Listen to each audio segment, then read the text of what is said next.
Kamusta mga Cubs? Magandang gabi sa inyo. Uwi na kami ngayon, so uwi na. Kapagpalit na rin ako. Alas 9 ngayon dito na ang gabi. Dito sa Poland. So time check tayo. Anong oras talaga? 9:04 na ng gabi. Ayun na, uwi tayo mga Cubs. Pero bago ang lahat, kailangan ko munang mag time out bago tuloy ang lumbas. Yan, nakapag time out na nga tayo mga Cubs. So eto, madilim na. Dati maliwanag pa pag agat ng oras pag anong summer. Ngayon madilim na talaga. Kita nyo ba ako mga Cubs? Kuhanin ko yung bike ko na. Nagsimula tayo mag bike. Nagsimula na ako mag bike mga Cubs. Sadyang madilim lang talaga. Ewan ko lang, kita niya talaga ako. Madilim. Konting ilaw lang tayo mula sa street light o mga poste ng ilaw dito sa Poland. May paalala nga pala ulit ako mga Cubs. Isang malaking paalala, isang mahalagang paalala to sa inyo. Hindi naman to sa para sa lalaki, para lang to sa babae mga Cubs. Isang malaking paalala lang. Pag nandito na kayo sa Poland mga Cubs, para sa babae, yun nga, paalala natin para lang sa mga babae, lalo na sa may mga kasama yung asawa dito o kaya nobyo o boyfriend kasama dito sa Poland magtrabaho, lalo na yung mga bagong dating na babae. Kung may boyfriend kayo dito, asawa, isang mahalagang paalala to. Sana makinig kayo mga Cubs, kasi nangyari na to sa kaibigan namin, sa kakilala ko, nangyari na.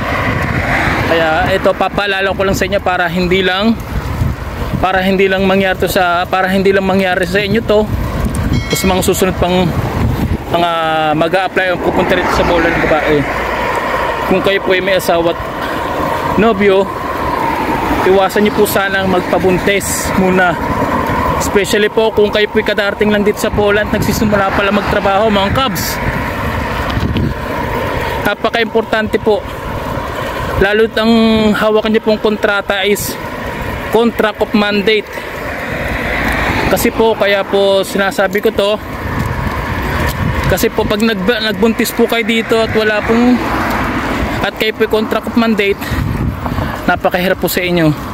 Talagang ite-terminate kayo sa trabaho, mawawalan kayo ng trabaho. Isa pong napakaalaga yan. Okay, sana po kung ang kontrata nyo dito ay ang pinirmahan yung kontrata is employment contract.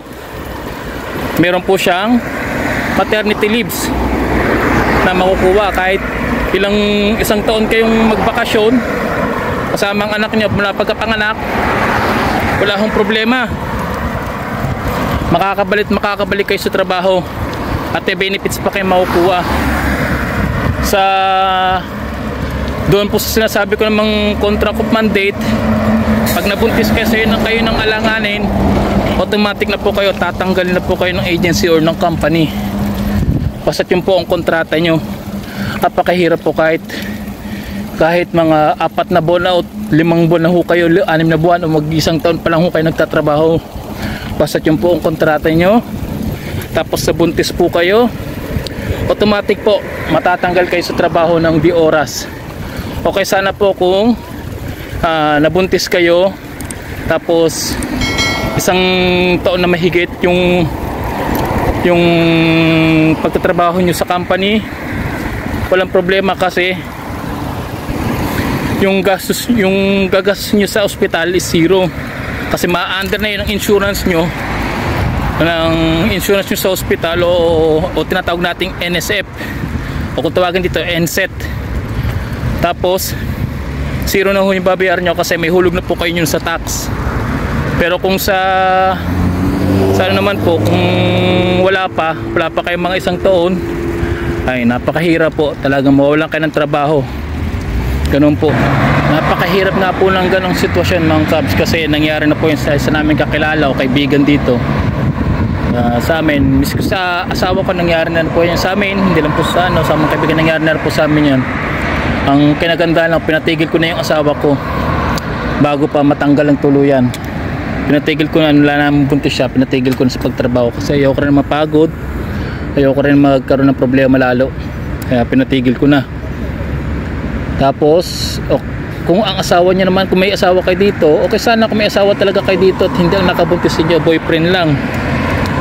Madaling gawa ng paraan kasi kahit wala kayong ipon doon sa tax nyo, wala kayong hulog doon sa tax nyo, mga kabs, babae, kahit wala kayong ipon o hulog doon sa tax nyo, kahit ilang buwan lang, wawalan kayo ng bayad sa ospital kasi yung ma-under kayo ng pangalan ng asawa nyo ng insurance. Pwede nyo siyang gamitin yung insurance ng asawa nyo para po ma-zero payment po kayo sa ospital at wala po talaga kayong mabayaran. Ganun po. Pero kung ang nakabuntis po sa inyo ay boyfriend nyo lang, ay talong-talo po, mga kabs. Yun po ang masabi ko sa inyo, talong-talo po kayo. Mawawala na po kayo ng trabaho. Tapos po, hindi pa ho kayo malilibre sa ospital kung wala po kayong hulog sa tax at nabuntis po kayo na maaga dito.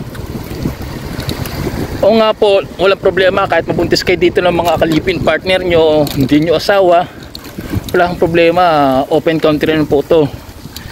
Hindi naman ho katulad to ng sa mga Middle East, pag nabuntis ho kayo, mati, kailangan nyo lang kayo magpakasal. Dito ho, walang problema yon. Pero, yung mga benefits hindi nyo makukuha kung hindi kayo kasal. Lalo na kung nabuntis nga lang kayo ng boyfriend nyo, ganun nga ho mangyari. Kung maaga kayo nabuntis ng boyfriend nyo, ay wala ho kayong papapala na libre sa ospital kasi wala kayong nahulog na tax insurance sa NSF nyo. Hindi kayo makaka zero payment sa ospital o wala kayong may babayaran kayo sa ospital pag nanganak kayo. Hindi katulad ng may asawa kayo, kahit wala kayong hulog masyado sa inyong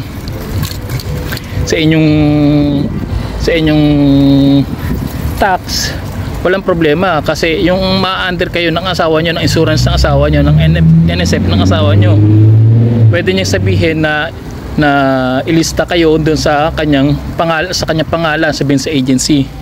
Tapos pagka nagpa-hospital na kahit mga oras na panganak nyo at bayaran na, mas zero payment. Katulad nga nung nangyari sa amin ng asawa ko, zero payment po talaga siya, wala po siya kasi at wala sa akin po siyang nakapangalan, naka-under din po siya sa akin. Hindi lang po ang asawa ko naka-under sa akin, pati po ang mga anak ko. Oras na magpa-check up po ang mga anak ko sa ospital, libre po kasi po yung insurance ko po ay under na po yung buong pamilya ko, asawa, anak. Ewan ko, pasensya na kabs kung kita nyo ako pasat narinig nyo lang ang boses ko. Ganun po mga kabs, konting paalala lang talaga sa inyo mga kabs, sa mga kababaihan. Sa mga lalaki naman, please lang mga kabs na lalaki, kung naandito ang asawa nyo o girlfriend nyo, hinihinay tayo, pwede naman yung talaga, kaya lang huwag natin munang buntisin kung may pangarap tayo sa buhay at may hirapan talaga tayo magsimula dito sa Poland. Ganun po mga kabs. Dito tayo sa bahay, sa building pala. Yun lang po mga kabs, yun lang po ang mahalagang paalala ko sa inyo, sa mga kabaihan, pati sa ilan nating kababayan ng lalaki na may asawa rin ditong babae. Yun lang din po ang konting paalala ko mga kabs. Nasa elevator na nga tayo mga kabs, so yun lang talaga ang pinakamahalagang paalala ko sa inyo. Sana mga kabs may nakuha kayong aral or katuturan sa aking sinabi, sa aking mahalagang paalala sa inyo. Mga kabs, lalo nga sa babae nga, ganoon na lang. So hanggang dito na lang po yung ating video at papasok na ako sa loob ng bahay. Sa ating mga kabayan na pupunta na sa Poland, ingat po kayo and magdala na po talaga kayo ng jacket. Talaga pong malamig na pagdating dito, baka pagdating nyo na po ay snow na, nag-i-snow na. So ingat po kayo mga kabs. Salamat ulit sa inyong suporta at sa walang sawang pagtitiwala at panonood. Maraming salamat po mga kabs. Ingat kayo and God bless.